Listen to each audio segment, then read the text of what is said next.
일본으로 수학여행을 가지 못하면 차라리 가지 않겠어요. 한국은 일본의 그림자에 불과하고 이제는 완벽하게 일본의 하위 문화가 된 나라라며 한국행을 거부하던 프랑스 여학생이 있었습니다. 일본 문화에 깊이 매료되어 있던 그녀는 결국 경제적인 이유로 어쩔 수 없이 한국행을 선택하게 되는데요. 하지만 일본으로 향한 대다수의 학생들과는 달리 그녀는 한국에서 자신의 인생을 완전히 바꿔놓을 만한 충격적인 경험을 하게 됩니다. 프랑스로 돌아간 그녀는 이제 학교에서 가장 열정적인 한국 알림이가 되었다고 하는데요. 도대체 그녀는 한국에서 무슨 일을 겪은 걸까요? 시청하기 전에 좋아요와 구독 부탁드립니다. 안녕하세요. 저는 프랑스 남부 마르세유에 사는 17살 여고생 클레르입니다. 평범한 고등학생이었던 제가 어떻게 한국의 진정한 모습을 알리는 사람이 되었는지 제 이야기를 들려드릴게요. 모든 것은 그날 그 수학여행 공지를 보면서 시작되었습니다. 프랑스 남부의 따스한 햇살이 창문을 통해 교실을 비추던 그날, 저는 제 인생이 완전히 달라질 거란 사실을 전혀 알지 못했습니다. 고작 학교의 문화 탐방 프로그램이 그렇게 큰 변화를 몰고 올 거라고는 생각도 못했죠. 그때까지만 해도 전 그저 평범한 17살 여고생이었어요. 아니, 어쩌면 평범한이라는 말은 적절하지 않을지도 모르겠네요. 반에서 늘 1, 2등을 다투는 모범생이자 가끔은 친구들 사이에서 너무 진지해라는 놀림을 받던 책벌레였으니까요. 일본 애니메이션에 푹 빠진 친구들 사이에서도 저는 늘 관찰자의 위치에 있었죠. 아침부터 교실은 시끌벅적했어요. 친구들은 자신들이 좋아하는 일본 아이돌 그룹의 노래를 휴대폰으로 틀어놓고 춤을 따라 추고 있었죠. 저는 늘 그랬듯이 책상에 앉아 세계사 교과서를 읽고 있었어요. 특히 아시아 근현대사 부분이 시험에 자주 나왔거든요. 클레르, 또 공부야. 제 짝꿍 마리의 목소리에 고개를 들었어요. 마리는 제 정반대 성격의 아이였죠. 늘 긍정적이고 활발했지만 가끔은 너무 충동적이라는 생각이 들 때도 있었어요. 그런데 그날따라 마리의 표정이 조금 심각해 보였어요. 넌 어디로 갈 거야? 마리의 질문에 저는 교실 앞쪽의 게시판을 바라봤어요. 2024년 봄학기 아시아 문화 탐방, 일본 한국 선택제라고 쓰여진 커다란 포스터가 걸려 있었죠. 일본 측에는 화려한 벚꽃과 후지산, 화려한 도쿄의 야경이 인쇄되어 있었고 한국 쪽은 그저 흐릿한 궁궐 사진 하나가 전부였어요. 당연히 일본이지. 저는 무심코 대답했어요. 다들 일본 가는데 굳이 한국은 왜 가야 해? 그 순간 마리의 표정이 묘하게 변했어요. 평소에 밝은 미소 대신 뭔가 고민이 있는 듯한 표정이었죠. 근데 나 이번에 한국 가기로 했어. 제가 놀란 표정을 짓자 마리는 서둘러 설명을 이어갔어요. 있잖아. 우리 작은아빠가 한국에서 3년 동안 일하셨대.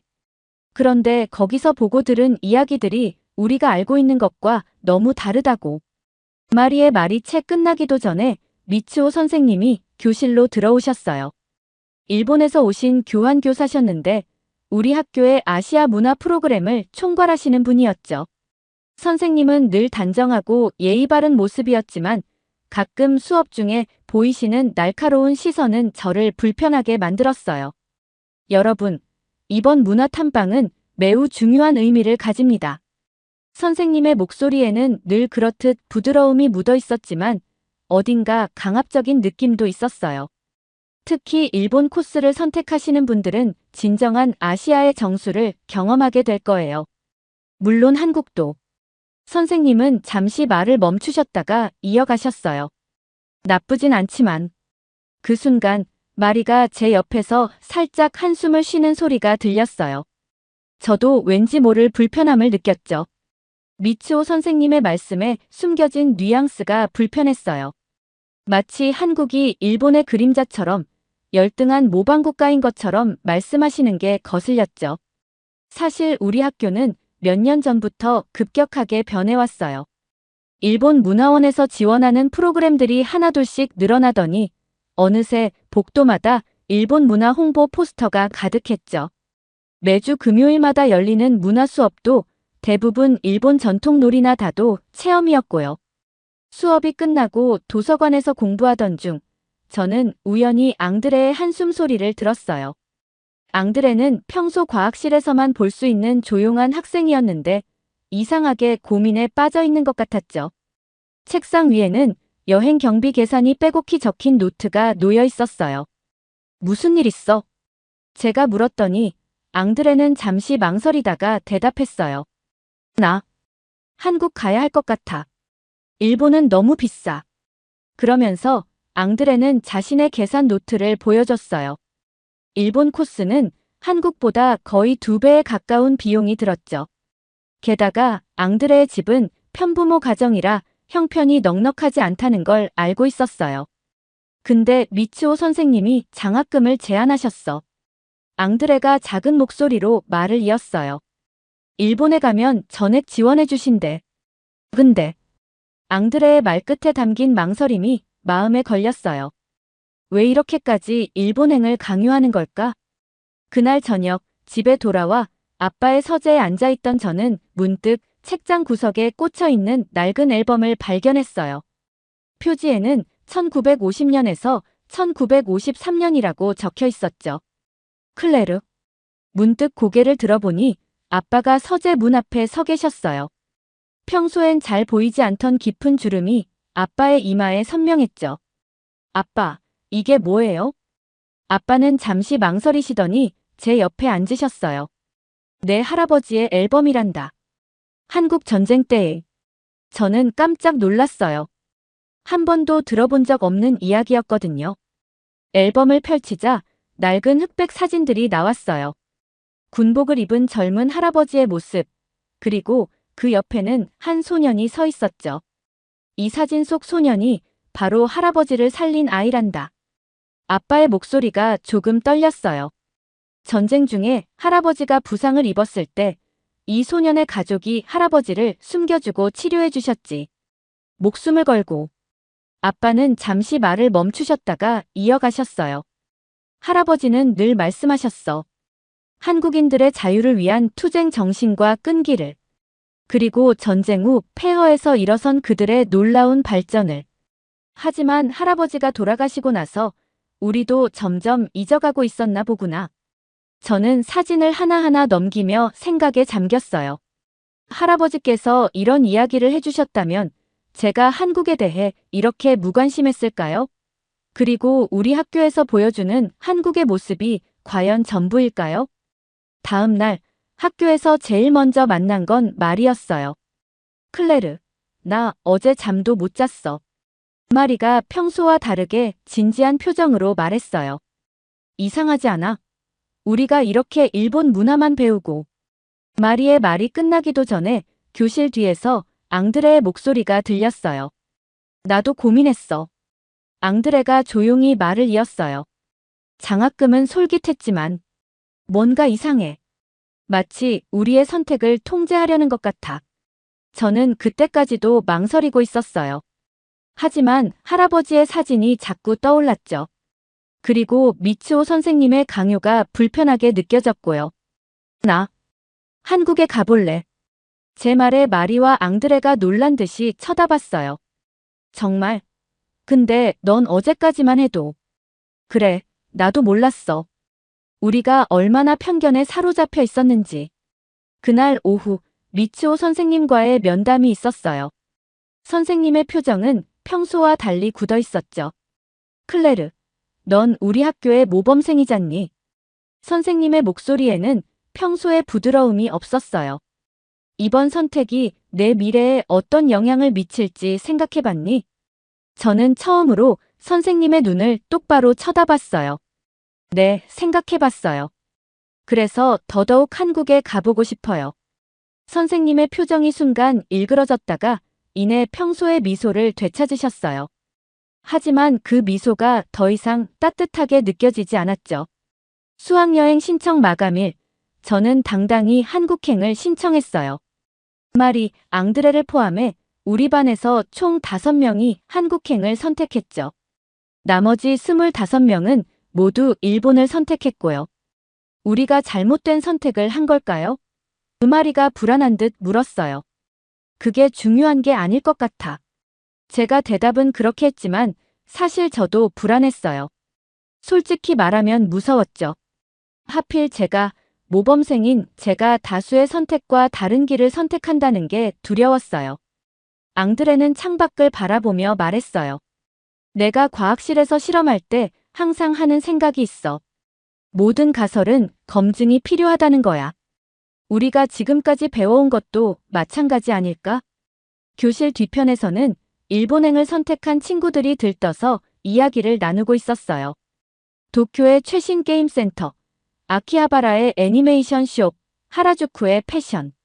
저도 원래는 그런 것들을 꿈꾸고 있었는데 지금은 뭔가 헛헛한 기분이 들었어요.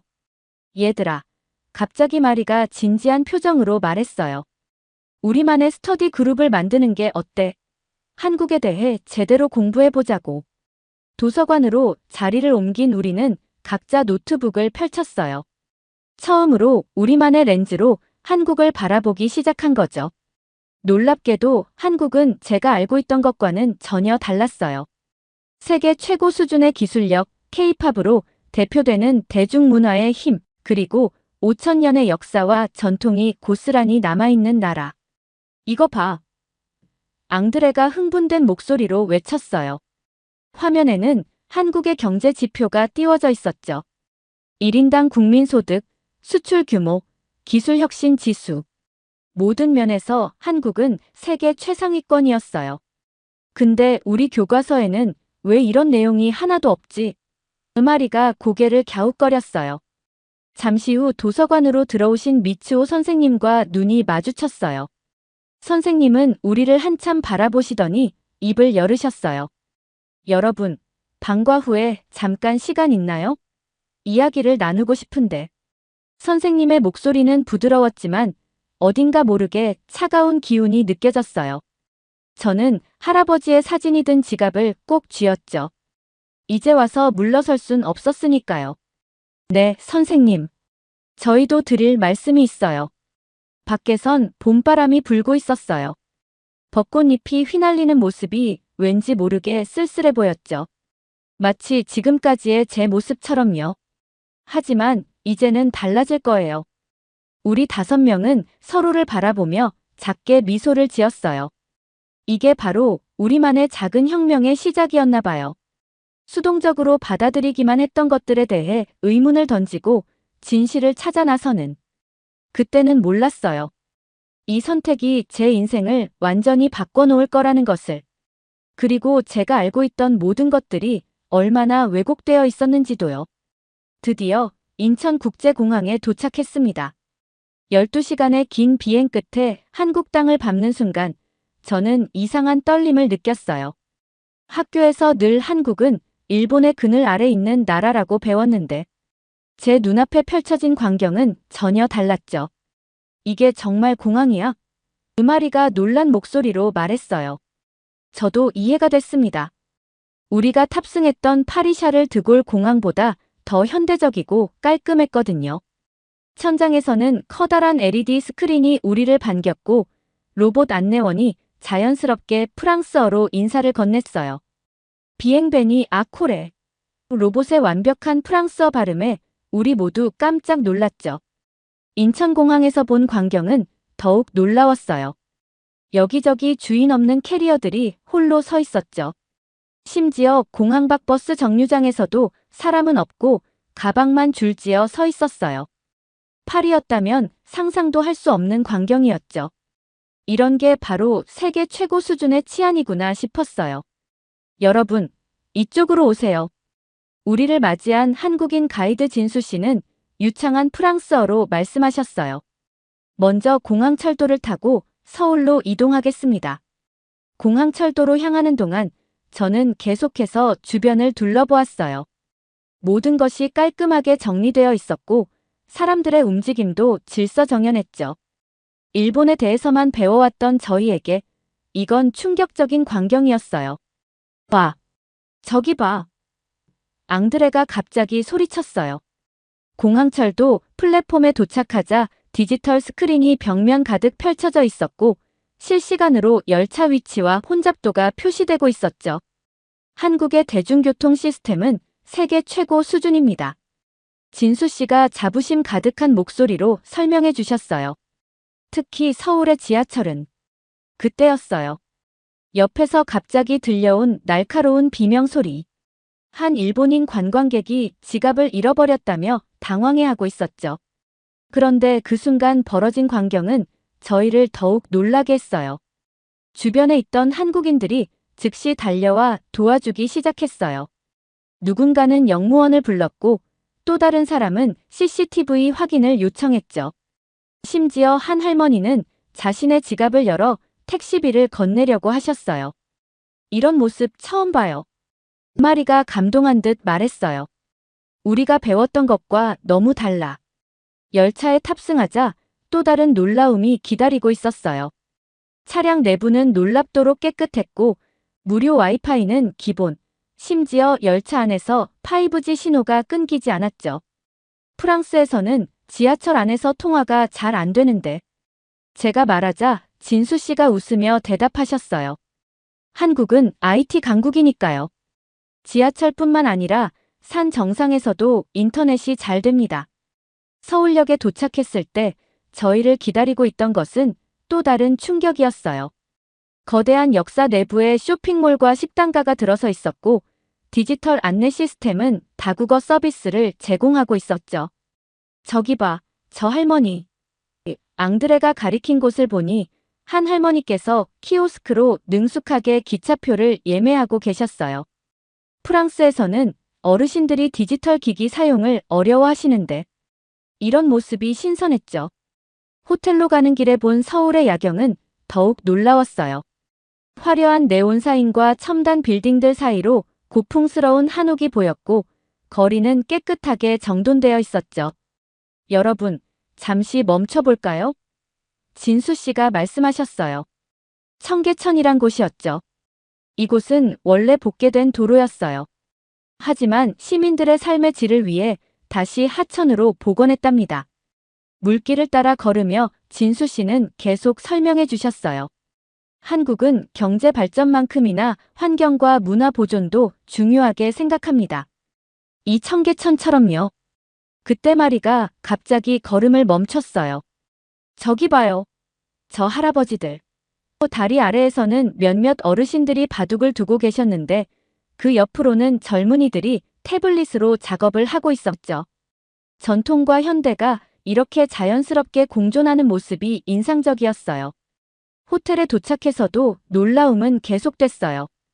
객실 내 모든 설비가 스마트폰으로 제어 가능했고 심지어 화장실 변기도 첨단 기능으로 가득했죠.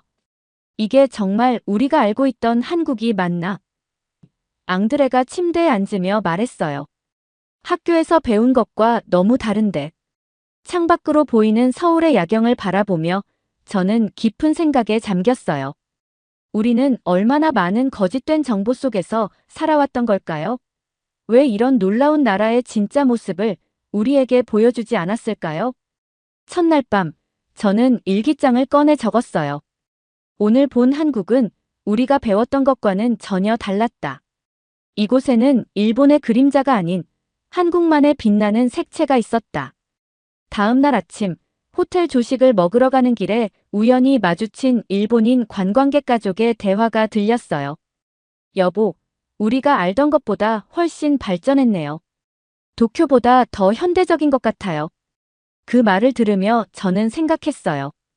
어쩌면 우리뿐만 아니라 많은 사람들이 한국의 진짜 모습을 모르고 있는 건 아닐까?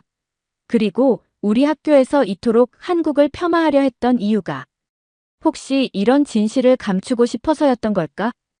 클레르, 빨리 와봐.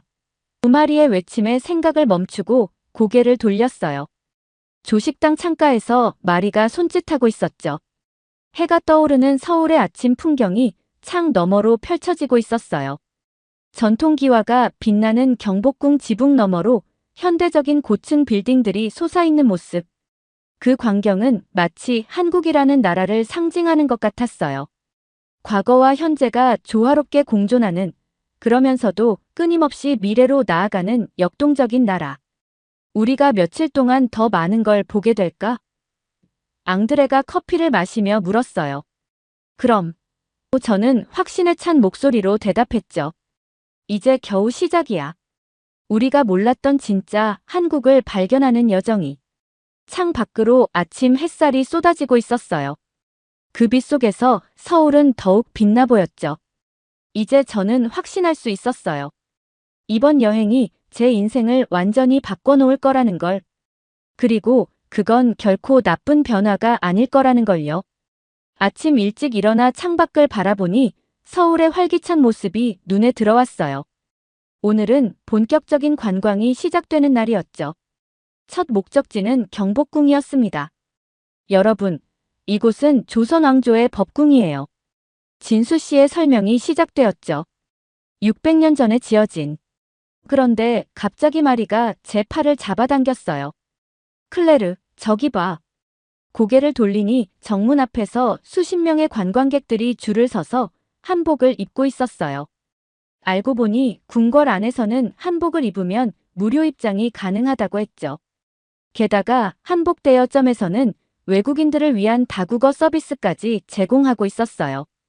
우리도 한복 입어볼까요? 음아리의 제안에 모두가 찬성했어요. 한복을 고르는 과정에서 놀라웠던 건 전통 한복부터 현대적으로 재해석된 생활한복까지 다양한 스타일이 있다는 거였죠. 이건 정말 일본 기모노와는 완전히 다르네요. 앙드레가 한복을 입어보며 말했어요. 움직이기가 훨씬 편하고 색감도 더 화려해요.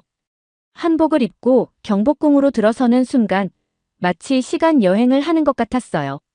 웅장한 건축물들이 눈앞에 펼쳐졌고 곳곳에 설치된 AR 안내 시스템이 600년 전 궁궐의 모습을 생생하게 보여주었죠. 와, 이게 정말 AR이에요? 음아리가 감탄했어요. 스마트폰을 들고 건물을 비추자 옛날 왕과 신하들이 정치를 논하던 모습이 홀로그램처럼 나타났거든요. 일본절에서는 이런 걸 본 적이 없는데. 특히 인상적이었던 건 수라간이라는 곳이었어요. 조선시대 궁중 요리를 만들던 주방이었는데 이곳에서는 실제 궁중 요리 시연이 진행되고 있었죠. 이건 순전히 우리의 것이에요. 진수 씨가 자부심 가득한 목소리로 말씀하셨어요. 한식의 기본 철학은 약식 동원, 즉 음식이 곧 약이라는 거예요. 모든 재료가 건강을 고려해서 선택되죠. 점심으로 먹은 한정식은 저희의 인식을 완전히 바꿔놓았어요.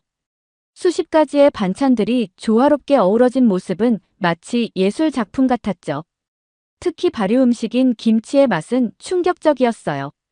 이게 바로 한국이 세계에서 가장 건강한 나라 중 하나인 이유구나. 앙드레가 감탄했어요. 오후에는 남산 서울타워로 향했어요. 케이블카를 타고 올라가는 동안 발 아래로 펼쳐진 서울의 전경이 장관이었죠. 현대적인 빌딩 숲 사이로 고궁과 한옥들이 조화롭게 자리 잡고 있는 모습이 인상적이었어요. 저기 보이는 건물들이 강남이에요. 진수 씨의 설명이 이어졌어요. 불과 60년 전만 해도 이곳은 전쟁으로 폐허가 된 농촌이었죠. 하지만 보세요. 이제는 세계적인 비즈니스 중심지가 되었어요. 저는 그 말을 듣는 순간 할아버지 생각이 났어요. 할아버지께서 참전하셨을 때 보셨던 한국과 지금 제가 보고 있는 한국이 이렇게나 달라졌다니. 타워 전망대에는 특별한 시설이 있었어요. 디지털 타임머신이라는 곳이었는데 VR 기기를 쓰면 과거 서울의 모습을 볼 수 있었죠. 1950년대 전쟁 직후의 모습부터 급격한 발전을 이룩해가는 과정이 마치 영화처럼 펼쳐졌어요. 믿기지 않아요. 마리가 VR 기기를 벗으며 말했어요. 이렇게 짧은 시간에 이만큼 발전하다니. 저녁에는 동대문 디자인 플라자 DDP를 방문했어요. 미래적인 디자인의 건물은 마치 우주선 같았죠. 하지만 그 안에는 전통 공예품부터 최첨단 제품까지 한국의 과거와 현재, 그리고 미래가 공존하고 있었어요. 이게 바로 한국이구나. 전시장을 둘러보며 앙드레가 말했어요. 전통을 지키면서도 끊임없이 새로운 것을 창조해내는. 특히 인상적이었던 건 한 전시관에서 본 로봇이었어요. 한복을 입은 로봇이 전통 부채춤을 추고 있었는데 그 움직임이 너무나 자연스러웠죠. 전통 예술과 첨단 기술의 만남. 이것이야말로 한국의 진정한 모습이 아닐까요? 밤이 되자 DDP의 외벽이 거대한 미디어 파사드로 변했어요.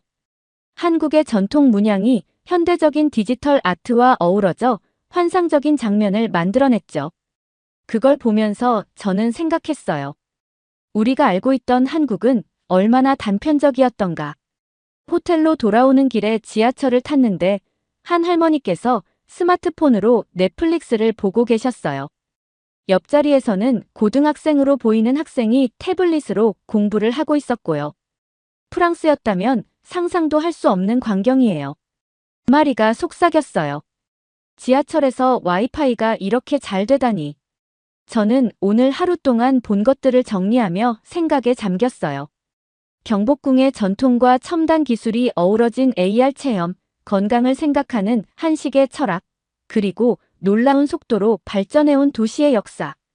이 모든 것들이 우리가 학교에서 배웠던 한국의 모습과는 너무나도 달랐죠. 우리가 얼마나 많은 것을 모르고 있었던 걸까? 호텔방에 누워 천장을 바라보며 생각했어요. 왜 이런 놀라운 나라의 진짜 모습을 우리에게 알려주지 않았을까? 창밖으로는 여전히 서울의 화려한 야경이 빛나고 있었어요. 그 불빛들은 마치 한국의 끊임없는 도전 정신을 상징하는 것 같았죠. 전통을 소중히 간직하면서도 새로운 것을 두려워하지 않는 나라. 내일은 또 어떤 놀라운 발견들이 저희를 기다리고 있을까요? 이제 저는 확신할 수 있었어요. 우리가 알고 있던 한국은 빙산의 일각에 불과했다는 걸. 그리고 이 여행이 저희의 편견을 완전히 바꿔놓을 거라는 걸요. 오늘 밤 저는 일기장에 이렇게 적었어요. 오늘 본 한국은 마치 타임머신을 탄 것 같았다. 600년 전 궁궐에서 미래의 도시까지 시간을 넘나드는 여행. 하지만 더 놀라운 건 이 모든 것들이 조화롭게 공존하고 있다는 거. 이게 바로 진정한 한국의 모습이 아닐까? 비가 내리던 오후, 명동의 복잡한 거리에서 그 일이 벌어졌어요. 쇼핑을 즐기던 마리가 갑자기 비명을 질렀죠. 내 휴대폰이 사라졌어. 마리는 눈물을 글썽이며 주머니를 뒤적였어요. 방금 전까지 사진을 찍었던 휴대폰이 없어진 거예요. 더구나 그 휴대폰에는 저희의 모든 여행 사진과 영상이 담겨 있었죠. 어디서 마지막으로 봤어? 저와 앙드레가 마리 주변을 둘러보며 찾아보려 했지만 쏟아지는 비와 수많은 인파 속에서 작은 휴대폰을 찾는 건 불가능해 보였어요. 그때였어요. 갑자기 한 한국인 여학생이 저희에게 다가왔죠. 유미라고 자신을 소개한 그 학생은 저희의 당황한 모습을 보고 도움을 주겠다고 했어요. 근처 파출소에 가보는 게 어떨까요? 한국은 CCTV가 잘 설치되어 있어서 찾을 수 있을 거예요. 유미는 저희를 이끌고 파출소로 향했어요. 경찰관들은 저희의 서툰 한국어에도 불구하고 친절하게 대해주셨죠. CCTV 영상을 확인하던 경찰관 한 분이 밝은 표정으로 말씀하셨어요. 찾았습니다. 휴대폰이 의자에서 떨어진 것 같네요. 한 시민이 주워서 역 안내소에 맡기신 걸로 보입니다. 저는 놀라지 않을 수 없었어요. 분실한 지 채 30분도 되지 않아 위치를 파악하다니. 더구나 누군가가 주워서 바로 안내소에 맡겼다는 사실이 신기했죠. 유미는 저희와 함께 지하철역으로 향했어요. 안내소 직원분은 마리의 휴대폰 잠금 화면을 확인하고는 바로 돌려주셨죠. 마리는 감격의 눈물을 흘렸어요. 마리의 휴대폰을 찾은 후 화면이 약간 금가 있는 걸 발견했어요. 유미가 근처 수리점으로 데려갔는데 놀랍게도 30분 만에 수리가 끝났어요. 게다가 비용은 프랑스의 5분의 1 수준이었죠. 프랑스였다면 새로 사는 게 더 낫을 텐데. 마리가 감탄했어요. 파리였다면 절대 찾지 못했을 거예요. 이런 일이 있을 수 있다니. 유미는 웃으며 말했어요. 한국에서는 흔한 일이에요. 제 친구는 지하철에 노트북을 두고 내린 적이 있는데 다음 날 그대로 찾았대요. 그날 저녁 유미는 저희를 근처 한국식 찜질방으로 데려갔어요. 처음 보는 문화라 낯설었지만 이상하게도 편안했죠. 찜질방 안에서 수건으로 머리를 감싼 채 이야기를 나누는 동안 저는 한국의 또 다른 면을 발견할 수 있었어요. 우리나라도 물론 발전했지만 이런 공동체 문화는 잃어버린 것 같아요. 앙드레가 말했어요. 이렇게 서로를 배려하고 돕는 문화가 부럽네요. 유미는 저희에게 한국의 정을 설명해 주었어요. 타인을 가족처럼 생각하고 돕는 문화, 그리고 그 속에서 자연스럽게 형성되는 신뢰. 이런 것들이 한국 사회를 지탱하는 힘이라고 했죠. 아까 그 경찰관분들도 그렇고 안내소 직원분도 그렇고 마치 자기 일처럼 도와주시더라고요. 마리가 감동한 듯 말했어요. 밤이 깊어갈수록 이야기는 계속 이어졌어요. 유미는 한국의 역사와 문화에 대해 더 자세히 설명해 주었고 저희는 프랑스의 이야기를 들려주었죠. 문화는 달랐지만 서로를 이해하고 존중하는 마음은 같았어요. 다음 날 유미는 저희를 서울의 골목골목으로 안내했어요. 관광 가이드북에는 나오지 않는 숨은 명소들, 현지인들만 아는 맛집들. 그녀와 함께하면서 저희는 진짜 한국을 만날 수 있었죠. 특히 인상적이었던 건 한 작은 분식집이었어요. 할머니 혼자서 40년째 같은 자리를 지키고 계신다고 했죠. 떡볶이를 만드시는 할머니의 모습에서 한국의 정신을 볼 수 있었어요. 변화하는 시대 속에서도 자신만의 가치를 지켜나가는 할머니, 이 외국인 친구들 처음 와봤대요. 유미가 말씀드리자 할머니는 환한 미소와 함께 떡볶이를 더 듬뿍 담아주셨어요. 많이 먹어라, 많이 먹어, 한국 음식 맛있지? 할머니의 서툰 영어에 저희 모두 웃음이 났지만 그 속에 담긴 따뜻한 마음은 충분히 전해졌어요. 이런 게 바로 한국의 매력인 것 같아요. 앙드레가 말했어요. 최첨단 기술과 전통이 공존하면서도 그 속에 따뜻한 인간미가 살아있다는 거. 저녁이 되자 유미는 저희를 한강공원으로 데려갔어요. 강변을 따라 자전거를 타며 달리는 동안 서울의 야경이 물에 비쳐 반짝였죠. 강가에 모여 치맥을 즐기는 사람들의 모습도 인상적이었고요. 여기서는 밤늦게까지 이렇게 안전하게 놀 수 있어요. 유미가 말했어요. 한국은 세계에서 가장 안전한 나라 중 하나거든요. 그날 밤 호텔로 돌아와 창밖을 바라보며 저는 생각했어요. 휴대폰을 잃어버린 건 분명 불행한 사건이었지만 그 덕분에 오히려 더 값진 것을 얻은 것 같았죠. 한국인들의 진정성과 따뜻함, 그리고 새로운 친구 유미.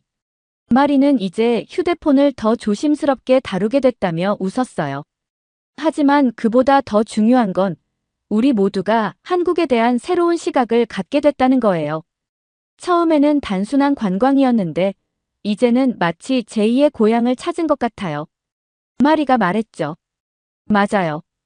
이제 저희에게 한국은 더 이상 단순한 여행지가 아니었어요. 첨단 기술과 전통이 조화를 이루고 낯선 이들에게도 따뜻한 정을 베푸는 나라. 그리고 무엇보다 진정성 있는 사람들이 살아가는 곳. 일기장을 펼쳐 오늘의 감정을 기록하면서 저는 확신할 수 있었어요. 이번 사건은 단순한 해프닝이 아닌 저희의 편견을 완전히 바꿔놓은 소중한 경험이었다는 걸요. 오늘 우리는 휴대폰을 잃어버렸지만 대신 더 소중한 것을 찾았다. 바로 한국인들의 진정한 모습과 평생 잊지 못할 추억을. 그리고 마침 그때 일본에 간 친구들에게서 첫 메시지가 왔어요. 휴대폰을 되찾은 기쁨도 잠시 친구들의 이야기를 듣고 저는 더욱 깊은 생각에 잠겼습니다. 일본으로 간 친구들에게서 첫 연락이 온 건 여행 닷새째였어요. 제 절친 소피가 보내온 메시지에는 답답함이 가득했죠. 클레르, 너무 힘들어. 관광버스는 항상 늦고 호텔은 방이 너무 좁아. 거리는 깨끗해 보이지만 왠지 인공적이야.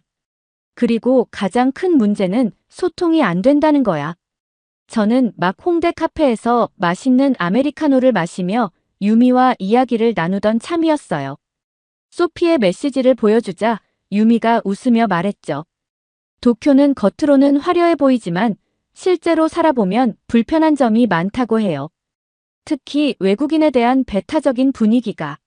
실제로 일본에 간 친구들의 이야기를 들을수록 놀라웠어요.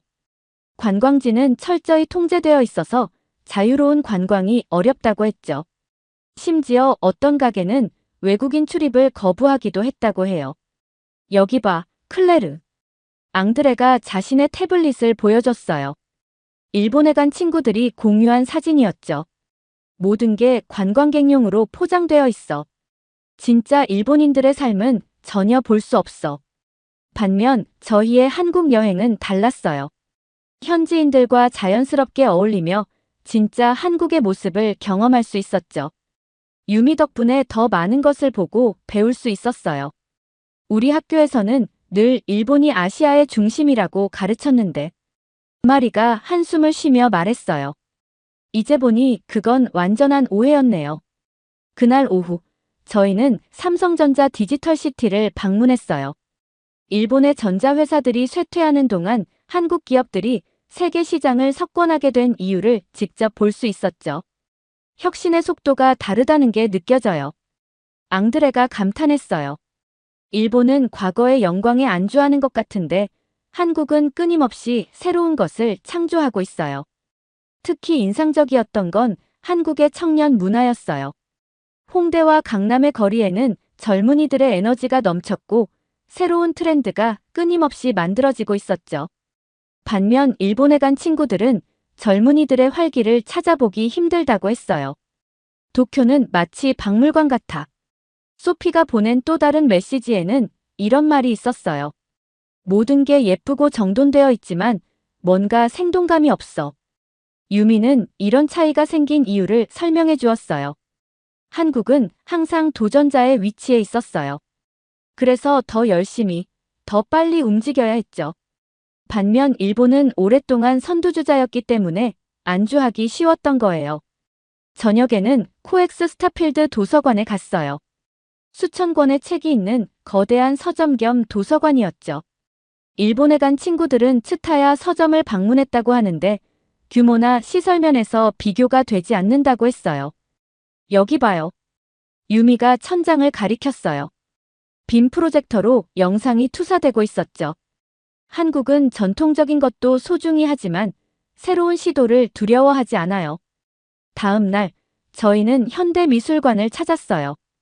전시된 작품들은 세계적인 수준이었고 특히 디지털 아트와 전통 예술의 조화가 인상적이었죠. 일본의 친구들은 정형화된 전통 예술만 보고 온다고 했어요. 한국은 마치 살아있는 생명체 같아요. 마리가 말했어요. 끊임없이 성장하고 변화하는. 점심으로는 한식 퓨전 레스토랑을 찾았어요. 전통 한식을 현대적으로 재해석한 메뉴들이 신선했죠. 일본에 간 친구들은 정해진 관광 코스의 일식만 먹을 수 있다고 했어요. 이게 바로 차이인 것 같아요. 앙드레가 김치 리조또를 먹으며 말했어요. 한국은 전통을 지키면서도 새로운 시도를 두려워하지 않아요. 반면 일본은 오후에는 한강 시민공원에서 피크닉을 즐겼어요. 도시 한가운데 이런 휴식 공간이 있다는 게 놀라웠죠. 일본의 공원들은 너무 인공적이라고 하더군요. 여기 봐요. 또 연락이 왔어요. 마리가 휴대폰을 보여줬어요. 일본에 간 친구가 보낸 사진에는 빽빽한 도쿄 거리가 찍혀 있었죠. 너무 답답해 보여요.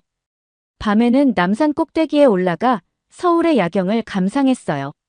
반짝이는 불빛들이 마치 살아 숨쉬는 것처럼 보였죠. 도쿄의 야경은 화려하지만 차갑다고 하더군요. 이제 알겠어요. 마리가 야경을 보며 말했어요. 우리가 얼마나 큰 편견에 사로잡혀 있었는지. 호텔로 돌아오는 길에 저는 생각했어요. 한국과 일본은 분명 다른 길을 걸어왔고 그래서 지금도 다른 모습을 보이고 있다고. 하지만 그 차이는 우리가 배웠던 것과는 정반대였죠. 제 일기장에는 이렇게 적혀 있어요. 오늘 나는 진정한 차이를 발견했다. 그건 단순히 겉모습의 차이가 아니라 정신과 문화의 차이였다. 한국은 끊임없이 발전하고 도전하는 나라. 반면 일본은 과거의 영광에 안주하고 있는 것 같아. 우리가 그동안 얼마나 잘못 알고 있었던 걸까? 파리 샤를 드골 공항에 도착했을 때 저는 이미 다른 사람이 되어 있었어요. 2주간의 한국 여행은 제 세계관을 완전히 바꿔놓았거든요. 어서 와, 클레르. 부모님이 공항에서 저를 반겨주셨어요. 아빠는 제 표정을 보시더니 말씀하셨죠. 내 눈빛이 달라졌구나. 집으로 가는 차 안에서 저는 멈추지 않고 이야기했어요. 한국에서 보고 느낀 모든 것들, 특히 우리가 얼마나 잘못된 편견을 가지고 있었는지에 대해서요. 아빠, 할아버지가 본 한국이랑 제가 본 한국은 완전히 달랐어요. 전쟁의 폐허에서 어떻게 저렇게 눈부신 나라를 만들 수 있었는지 정말 놀라워요. 다음 날 학교에 등교했을 때 제일 먼저 마주친 건 미츠오 선생님이었어요. 클레르, 한국은 어땠니? 선생님의 질문에 담긴 뉘앙스가 느껴졌어요. 마치 역시 일본이 더 나았겠지? 라고 말씀하시는 것 같았죠. 선생님, 제가 발표하고 싶어요. 제가 갑자기 이런 말을 꺼내자 선생님이 놀라신 듯 했어요. 아시아 문화 시간에 한국에 대해 발표하고 싶습니다. 그날 오후, 강당에는 많은 학생들이 모였어요. 일본에 다녀온 학생들의 발표가 먼저 시작됐죠. 화려한 신주쿠의 네온 사인, 정돈된 거리, 전통 사찰. 하지만 어딘가 관광객용으로만 포장된 듯한 느낌이었어요. 드디어 제 차례가 왔어요. 떨리는 마음을 진정시키며 무대에 올랐죠. 여러분, 저는 오늘 우리가 모르고 있던 진실을 말씀드리려고 해요. 프로젝터에 한국에서 찍은 사진들을 띄웠어요. 600년 된 궁궐에서 AR로 역사를 체험하는 모습, 세계 최고 수준의 지하철과 공공시설들, 전통과 현대가 조화를 이루는 도시 풍경. 우리는 그동안 잘못 알고 있었어요. 한국은 결코 일본의 그림자가 아니에요. 오히려 발표 중에 저는 강조했어요. 우리는 학교에서 정확하고 객관적인 교육을 받을 권리가 있어요. 하지만 지금처럼 일본 중심의 왜곡된 교육만 계속된다면 우리는 결국 편견에 사로잡힌 어른이 될 수밖에 없어요. 이제는 변화가 필요해요. 제 발표를 듣던 학생들의 표정이 점점 변해갔어요. 특히 휴대폰을 잃어버렸다가 찾은 이야기를 했을 때는 모두가 감동한 듯 했죠. 파리였다면 상상도 할 수 없는 일이에요. 하지만 한국에서는 가능했어요. 왜냐하면 저는 계속해서 한국의 진짜 모습을 이야기했어요. 놀라운 기술력, 따뜻한 정, 끊임없는 도전 정신. 그리고 무엇보다 우리가 얼마나 편견에 사로잡혀 있었는지도요. 선생님, 갑자기 한 학생이 손을 들었어요. 왜 우리는 이런 이야기를 한 번도 배운 적이 없나요? 미츠오 선생님의 표정이 굳어졌어요. 하지만 저는 멈추지 않았죠. 그건 아마도 누군가가 의도적으로 한국의 진짜 모습을 가리고 있었기 때문일 거예요. 하지만 이제는 달라져야 해요. 발표가 끝난 후 많은 학생들이 저에게 다가왔어요. 나도 다음에는 한국에 가보고 싶어. 한국이 이렇게 대단한 나라였다니. 며칠 후 학교에 놀라운 변화가 일어났어요. 학생회에서 한국 문화 동아리를 만들자는 제안이 나온 거예요. 심지어 교장 선생님께서도 한국 학교들과의 교류를 검토하겠다고 하셨죠. 클레르, 내가 해냈구나. 마리가 제 손을 꼭 잡았어요. 이제 더 이상 거짓말에 속지 않아도 돼. 한 달 후 저희 학교는 서울의 한 고등학교와 자매결연을 맺었어요. 유미의 학교였죠. 더 많은 학생들이 한국의 진짜 모습을 볼 수 있게 된 거예요. 지금도 저는 매일 밤 일기를 쓰며 한국에서의 추억을 되새겨요. 그리고 마지막 장에는 이렇게 적었죠. 때로는 진실을 보기 위해 먼 길을 돌아야 할 때가 있다. 하지만 그 여정이 우리를 더 강하게 만들고 더 현명하게 만든다. 한국은 나에게 단순한 여행지가 아니었다. 그곳은 내 편견을 깨고 진실을 마주하게 해준 곳이었다. 그리고 이제 나는 그 진실을 더 많은 사람들에게 전하고 싶다. 이제 저는 알아요. 진정한 용기는 편견에 맞서 싸우는 것이라는 걸. 그리고 그 싸움은 이제 막 시작되었다는 것도요. 여러분, 프랑스 소녀 클레르의 인생을 바꿔놓은 특별한 한국 이야기는 여기까지입니다. 클레르의 용기 있는 선택이 결국 학교의 변화까지 이끌어낸 것처럼 우리나라의 진정한 모습을 세계에 알리는 일은 앞으로도 계속될 것입니다. 끝까지 시청해주셔서 진심으로 감사드리며 여러분의 구독과 좋아요, 알림 설정은 더 많은 한국의 이야기를 전하는 데 큰 힘이 됩니다. 이상 감동 이야기였습니다.